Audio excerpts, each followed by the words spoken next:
O ministro Alexandre de Moraes anunciou que o Supremo Tribunal Federal mandou a Polícia Federal abrir uma investigação sobre esquemas de lavagem de dinheiro de facções e milícias e a infiltração de organizações criminosas no poder público.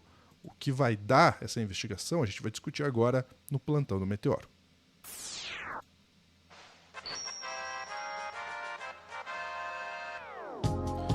Vamos lá, minha gente, vamos lá. É importante a gente falar desse assunto também. Vou trazer a Sofia Labanca para trazer todos os detalhes da notícia, mas antes eu quero te lembrar para seguir a Sofia no @lentevermelha. Sofia posta coisas muito legais por lá.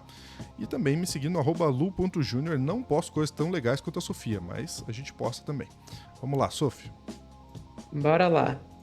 A gente tá falando aí do resultado daquela chacina, aquele massacre que foi a Operação Contenção, né? Que resultou na morte de mais de 120 pessoas durante uma operação nos complexos da Penha e do Alemão. E tudo isso levou a uma grande discussão aqui no nosso país sobre como é, né? Como é que se faz para combater o crime organizado. Pessoas que defenderam esse massacre, dizendo que é assim que se combate o crime organizado. Mas o senhor aí, ministro do STF, Alexandre de Moraes, resolveu demonstrar que existe uma outra forma de se combater o crime organizado. Vamos ver lá na Globo News.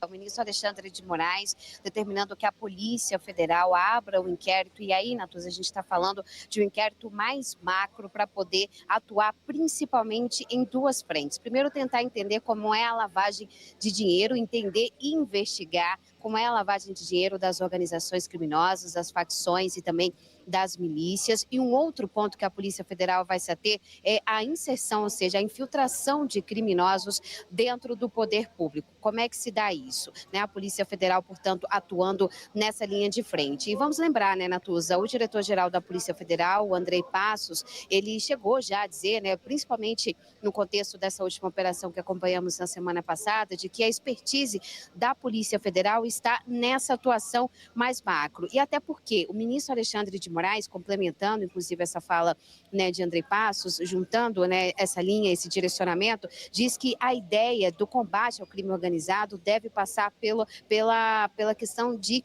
tentar romper essa parte financeira dessas organizações, dessas facções, de uma certa forma sufocar, né, asfixiar, para que eles não tenham recursos para seguir ali cometendo crimes.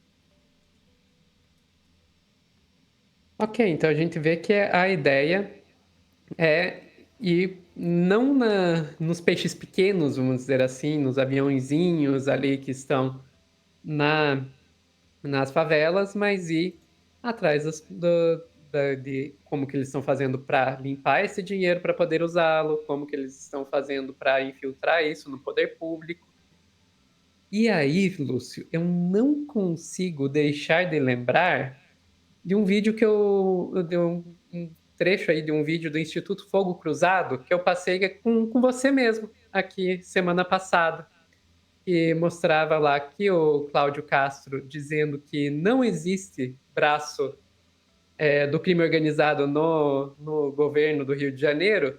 E daí a Cecília Oliveira, jornalista especializada em segurança pública, mostra vários exemplos de que existe sim. Eu acho que vale a pena mostrar de volta, porque eu achei muito legal aquele vídeo. Não existe braço do crime organizado na política. Não há evidências concretas da atuação direta do crime organizado dentro das instituições políticas. Para quem não conhece, esse aí é o Cláudio Castro, morador ali da Terra do Nunca ou daqueles panfletos de paraíso que a gente costuma ver por aí, vocês sabem qual, né? O governador parece que está ignorando o motivo para ele ter sido perguntado sobre isso aí, que foi a operação da PF que prendeu 14 pessoas, inclusive o amigo dele, o TH Joias. TH era deputado estadual no Rio de Janeiro e foi preso, veja só, por vender armas e drogas para todas, veja bem, todas as facções do Rio. Um é eclético, né? E aí você pode falar, Ai, Cecília, isso é caso isolado. Vamos voltar um pouquinho no tempo aqui para poder ver? Vamos começar ali com uma antiga conhecida nossa, a Liga da Justiça, aquela milícia famosa da Zona Oeste, aquela que tinha como chefes ninguém menos que o ex-vereador e o ex-policial Jerominho e o irmão dele, o ex-deputado estadual Natalino Guimarães. Olha só, políticos eleitos chefiando a milícia, mas claro, não há evidências, como disse o Castro. Agora pula para 2018. O assassinato da vereadora Marielle Franco deixou ali óbvias as ligações entre milicianos do escritório do crime e os setores da política e da segurança pública. Policiais, empresários, políticos, todo mundo junto e misturado. Mas claro, sem provas de atuação institucional, como disse o Castro. Um ano depois, a Operação Intocáveis prendeu líderes desse mesmo escritório do crime, incluindo gente ligada ao ex-BOP Adriano da Nóbrega, morto pouco tempo depois ali na Bahia. Adriano, aliás, era tão sem ligação política, como disse o Castro, que familiares dele trabalharam no gabinete do então deputado estadual Flávio Bolsonaro. Veja só. E já que a gente está falando de tráfico, não custa lembrar que em 2017, uma investigação do MP mostrou 70 policiais recebendo mesada das facções. Os policiais chegaram até a alugar fuzis do Estado para esses grupos. A gente está surpreso com alguma coisa até aqui? Acho que não, né? Isso foi no mesmo ano que a Rocinha estava em chamas com aquela disputa entre o Rogério 157 e o NEM, que mostrou o quê? Que agentes públicos estavam vazando informações das operações para os traficantes. Mas isso também... Pois é. Aí eu olho e digo... Apesar de eu ter minhas críticas ao Xandão, tem que aplaudir, porque precisa muito a gente entender como que essas facções criminosas estão se infiltrando dentro do poder público. E aí a gente entende o porquê que, apesar de dizer não, porque o governo federal não nos ajuda, mas a gente só quer blindado, tá? A gente só quer blindado. Não quer que venham intervir aqui, não. GLO não precisa de GLO, só manda os blindados para cá. Pensa no desespero que deve estar batendo em algumas pessoas quando vem aí a ideia de que tal se a PF resolver ver o braço do crime organizado dentro do poder público? Enfim. E daí também, Lúcio, acho que o fato de que se prendem tanto às operações nas favelas e não a olhar o braço do crime organizado na lavagem de dinheiro, no poder público, e fica óbvio que o interesse é publicamente eleitoreiro, né? E se você tem alguma dúvida disso, olha o que a Bela Megali colocou na coluna dela hoje lá no Globo. Cláudio Castro se vê emancipado do clã Bolsonaro após a operação no Rio. Em conversas com aliados próximos, Cláudio Castro deixa claro o peso que a operação no Rio contra o Comando Vermelho teve para colocar sua relação com a família Bolsonaro em outro patamar.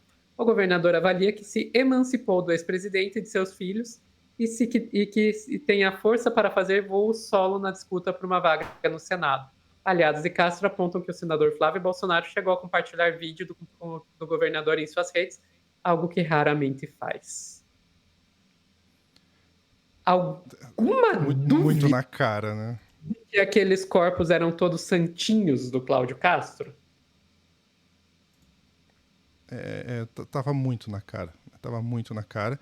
Especialmente porque o Cláudio Castro não é um cara super conhecido, não era pelo menos um cara super conhecido, né? E ele tá galgando um espaço no Senado pro ano que vem, né?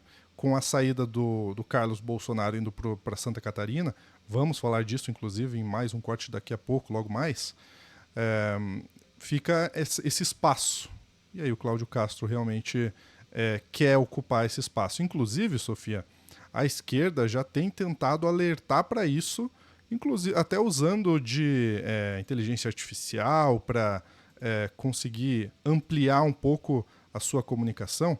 Vou mostrar aqui um videozinho que apareceu aí nas redes sociais recentemente sobre essa operação aí e o possível motivo real por trás disso. Senador, com todo respeito, para que a operação no Morro se a gente não ocupou? O objetivo não era esse, policial. O senhor está ciente que 2 horas depois já tinha vagabundo de fuzil, obrigando o morador a carregar corpo? Positivo. Se a polícia invade um morro e tira o CV, Pode favorecer o TCP ou a milícia, isso é um beco sem saída. Teria que ocupar o local e não tem efetivo para ocupar. É isso mesmo. Além disso, não é papo de esquerda não, só polícia não adianta. É preciso todo aquele conjunto de ações que tiram o jovem do crime. Esporte, lazer, cultura. Com certeza. Então qual era o objetivo da operação? A gente sair é um desrespeito à vida dos 4 policiais que morreram. É um desrespeito ao morador, ninguém aguenta mais. A eleição tá chegando aí. O objetivo foi alcançado. A operação foi um sucesso.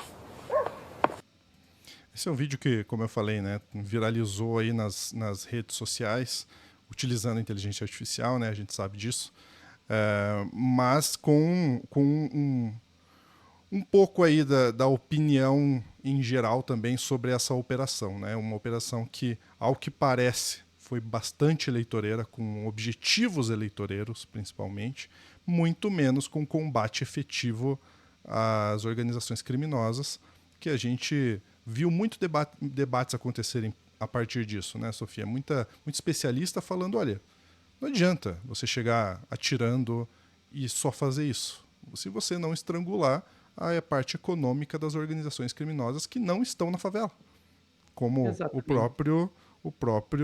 própria ação da Polícia Federal mostrou, né? Fintechs, bets, a Faria Lima como um todo, né? Então, você ir lá é enxugar gelo, é simplesmente você pescar o lambari enquanto o peixe grande, de fato, tá tranquilão. Mais algum ponto, Sofia? Não. Ficamos por aqui. O que você acha de tudo isso? Comenta aqui embaixo. Um grande abraço. Até a próxima.